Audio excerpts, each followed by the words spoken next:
마가복음 1장. 하나님의 아들이신 예수 그리스도의 복음은 이렇게 시작되었습니다. 이사야 예언자의 글에 이렇게 쓰여 있습니다. 보아라, 내가 내 앞에 사자를 보낸다. 그가 내 길을 준비할 것이다. 광야에서 외치는 자의 목소리가 들린다. 주님의 길을 준비하여라. 그분의 길을 곧게 펴라. 세례자 요한이 광야에서 나타나서 죄 용서를 위한 회개의 세례를 선포하였습니다. 그래서 온 유대 지방 사람들과 예루살렘 사람들이 요한에게 나아갔습니다. 그들은 자신들이 지은 죄를 고백하고 요단강에서 요한에게 세례를 받았습니다. 요한은 낙타털로 만든 옷을 입고 허리에는 가죽띠를 띠고 메뚜기와 들꿀을 먹었습니다.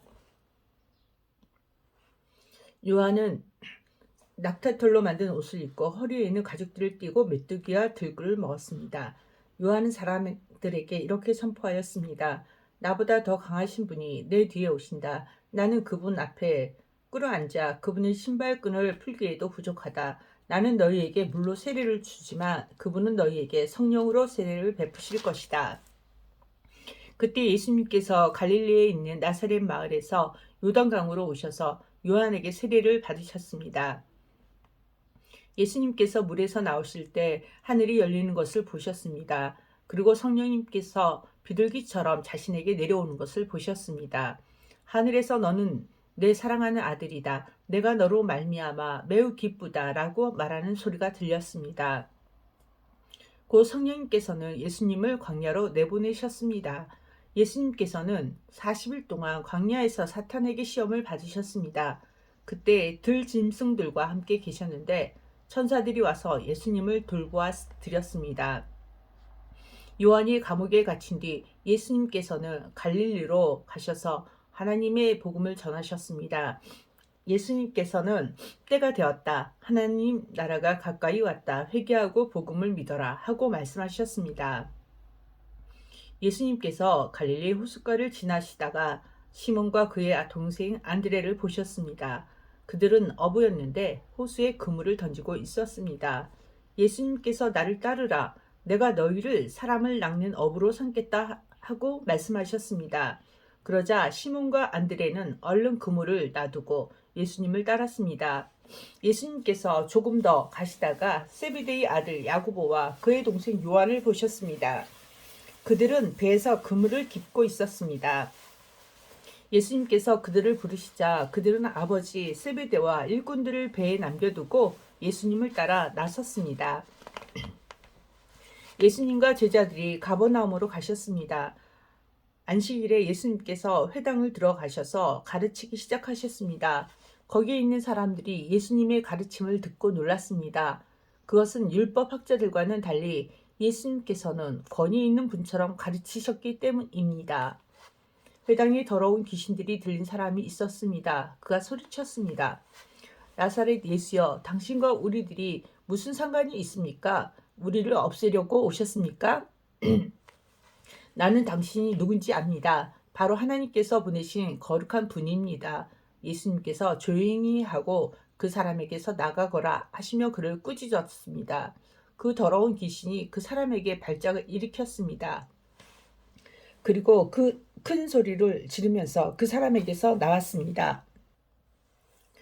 사람들은 모두 놀라서 이게 어찌된 일이냐? 이것은 권위가 있는 새로운 교훈이다. 저 사람이 더러운 귀신에게 명령을 하니 그것들이 복종하는구나 라고 하며 자기들끼리 서로 물었습니다. 그래서 예수님에 대한 소문이 갈릴리 모든 곳으로 빠르게 퍼져나갔습니다. 예수님과 제자들이 회당에서 나온 뒤 곧바로 야고보 요한과 함께 시몬과 안드레의 집으로 갔습니다. 시몬의 장과 열이 나서 누워 있었습니다. 사람들이 바로 이 사실을 예수님께 말씀드렸습니다. 예수님께서 시몬의 장모에게로 가서 손을 잡고 일으켜 세우셨습니다. 그러자 바로 열이 내렸습니다. 시몬의 장모는 예수님을 섬겼습니다. 그날 저녁 해가 지자 사람들이 모든 병든 사람과 귀신 들린 사람들을 예수님께 데리고 왔습니다. 온 마을 사람들이 문 앞에 모여들었습니다. 예수님께서는 온갖 환자들을 다 고쳐주셨습니다. 그리고 많은 귀신들을 내쫓으셨습니다. 예수님께서는 귀신들에게 아무런 말도 하지 못하도록 하셨습니다. 그것은 그들이 예수님이 누구신지 알고 있었기 때문이었습니다. 어둠이 채 가시지 않는 아침에 예수님께서 일어나셨습니다. 그리고 조용한 곳으로 가셔서 기도하셨습니다. 시몬과 그의 친구들이 예수님을 찾으러 왔습니다. 그들은 예수님을 찾자 모든 사람들이 선생님을 찾고 있습니다. 라고 말했습니다. 예수님께서 대답하셨습니다. 근처에 있는 다른 마을로 가자. 거기서도 내가 전할 것이다. 내가 바로 그것을 위해서 왔다. 예수님께서는 갈릴리 모든 곳을 다니셨습니다. 회당에서 말씀을 전하시고 귀신들을 내쫓으셨습니다. 어떤 문둥병 환자가 예수님께 와서 무릎을 꿇고 간청했습니다. 선생님께서 원하시면 저를 깨끗하게 하실 수 있습니다. 예수님께서 그 사람을 불쌍히 보셨습니다. 그래서 손을 내밀어 그를 만지시며 말씀하셨습니다. 내가 원하니 깨끗해져라. 그러자 바로 문둥병이 떠나고 그가 나왔습니다. 예수님께서 그에게 단단히 이르시고 보내셨습니다. 아무에게도 이 일을 말하지 마라. 다만 가서 제사장에게 내 몸을 보여주어라. 그리고 내가 깨끗해진 것에 대하여 모세가 명령한 예물을 드려서 사람들에게 증거로 삼아라. 그러나 그 사람이 가서 이 사실을 주저하지 않고 말하며 소문을 냈습니다. 그래서 예수님께서는 마을에 드러나게 들어가실 수 없을 정도가 되었습니다. 예수님께서는 사람이 없는 곳에 머무셨습니다. 그래도 사람들은 예수님이 계신 곳이라며 어디든지 상관하지 않고 사방에서 몰려들었습니다. 2장. 며칠 뒤에 예수님께서 가버나움으로 돌아오셨습니다. 예수님께서 집에 계시다는 소문이 퍼졌습니다. 그러자 많은 사람들이 모여들어 가득 찼습니다. 심지어 문 밖에도 서 있을 곳이 없었습니다. 예수님께서 그들에게 말씀하셨습니다. 4명의 사람들이 예수님께 중풍병 환자를 데리고 왔습니다. 이들은 사람들 때문에 예수님께 들어갈 수가 없었습니다. 그래서 예수님이 계신 곳에 지붕을 뚫어냈습니다. 이들은 뚫어낸 구멍으로 중풍병 환자가 누워있는 침상을 아래로 내렸습니다. 예수님께서 이 사람들의 믿음을 보시고 중풍병 환자에게 말씀하셨습니다. 아들아, 내 죄가 용서되었다. 마침 거기에 율법학자 몇 명이 앉아 있었는데 마음속으로 생각했습니다. 어떻게 이 사람이 저런 말을 하는가? 하나님을 모독하고 있구나. 하나님 외에 누가 죄를 용서할 수 있단 말인가? 예수님께서는 이 율법학자들의 속으로 생각하는 것을 곧 영으로 아셨습니다. 그래서 그들에게 말씀하셨습니다. 어째서 너희가 마음속으로 그런 생각을 하고 있느냐?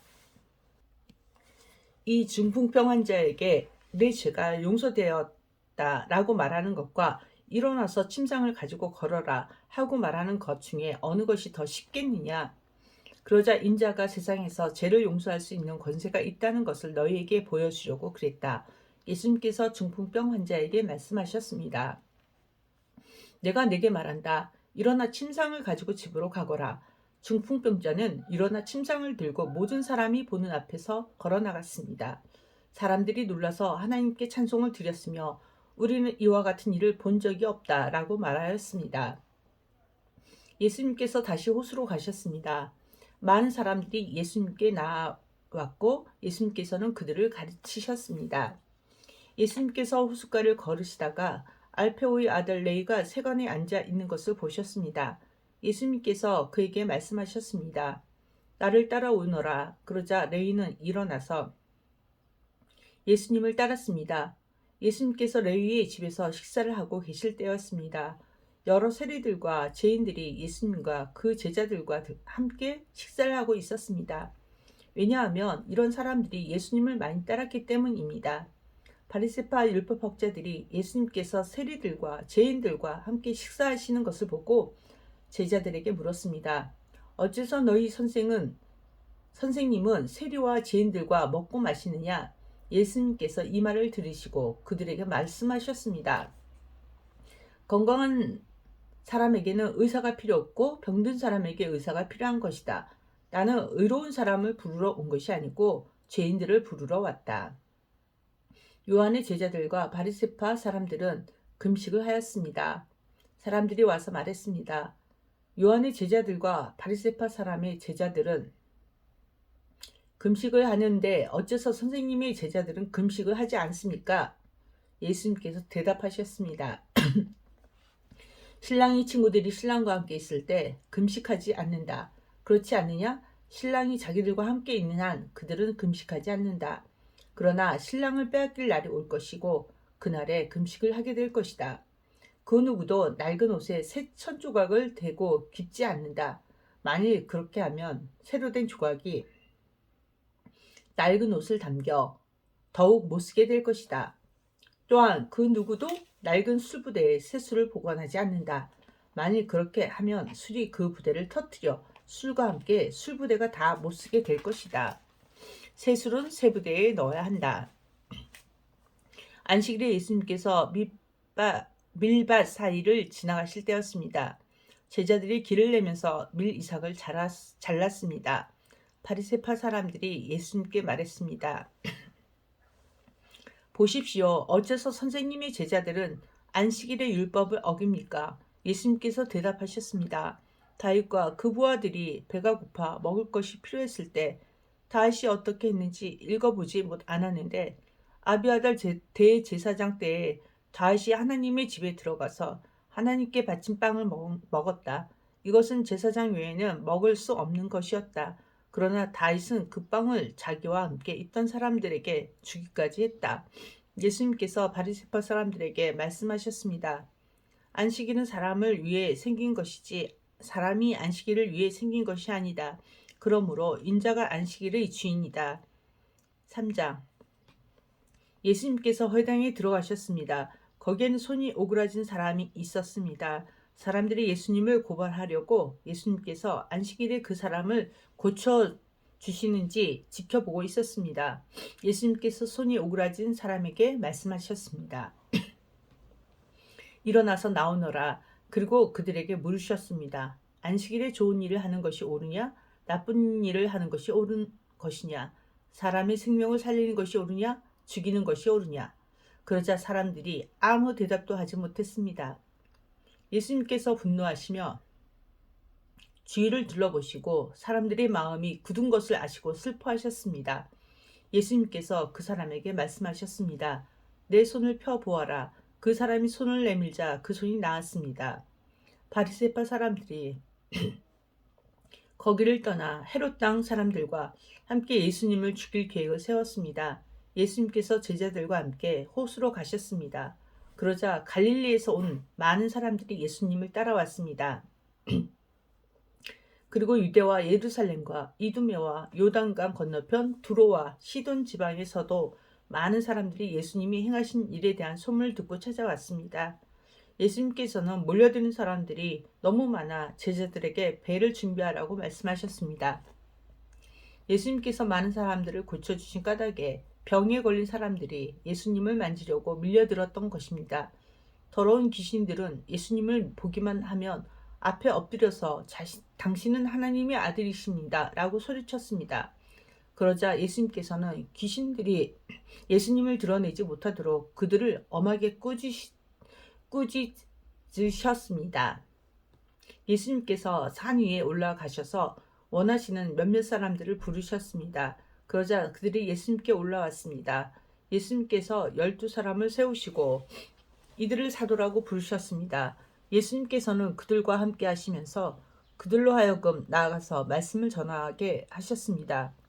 또한 귀신을 내쫓는 권세도 주셨습니다. 예수님께서 12사람을 세우셨는데 그들은 예수님께 베드로라는 이름을 지어 주신 시몬과 천둥의 아들들이란 뜻으로 예수님께서 보아너게라는 이름을 지어주신 세베대의 아들 야고보와 그의 동생 요한, 안드레, 빌립, 바돌로메, 마테, 도마, 알페오의 아들 야고보, 다데오, 열심 땅 출신의 시몬, 그리고 예수님을 배반한 가룟 출신의 유다입니다. 예수님께서 집에 오시자 다시 많은 사람들이 모여들었습니다. 그래서 예수님과 제자들은 식사도 할 수 없을 지경까지 되었습니다. 예수님의 식구들이 예수가 정신이 나갔다라고 말하는 소리를 듣고 그를 잡으러 왔습니다. 예루살렘에서 온 율법학자들은 이렇게 말했습니다. 예수가 바알세불이 들렸다. 예수는 귀신들의 우두머리에 힘을 빌어서 귀신을 내쫓는다. 예수님께서 사람들을 불러 모으시고 비유로 말씀하셨습니다. 사탄이 어떻게 사탄을 내쫓을 수 있느냐? 만일 나라가 자기들끼리 나누어 싸우면 그 나라는 제대로 설 수 없다. 만일 한 집안이 자기들끼리 나뉘어 싸우면 그 가정은 제대로 설 수 없다. 만일 사탄이 자기들끼리 나뉘어 싸우려고 일어나면 스스로 망할 것이다. 먼저 힘센 사람을 묶어 놓지 않으면 그 사람의 집에 들어가 그의 재산을 약탈할 수 없다. 묶어 놓은 뒤에야 그 집을 약탈할 것이다. 내가 너희에게 진정으로 말하는데 사람들이 무슨 죄를 짓든지 어떤 비방을 하든지 그것은 모두 용서받을 수 있다. 그러나 성령님을 모독하는 죄는 결코 용서될 수 없다. 그것은 영원한 죄이다. 이 말씀을 하신 것은 율법학자들이 예수님께 더러운 귀신들이 들렸다고 말했기 때문입니다. 예수님의 어머니와 형제들이 도착했습니다. 그들은 밖에 서서 사람을 보내 예수님을 불렀습니다. 사람들이 예수님 주위에 앉아 있다가 예수님께 말했습니다. 보십시오. 선생님의 어머니와 형제들이 밖에서 선생님을 찾고 있습니다. 예수님께서 대답하셨습니다. 누가 나의 어머니이고 누가 나의 형제냐? 주위에 앉아 있는 사람들을 둘러보시며 말씀하셨습니다. 보아라, 내 어머니와 형제들이다. 누구든지 하나님의 뜻대로 행하는 사람이 나의 형제와 자매이며 또한 어머니이다. 아멘.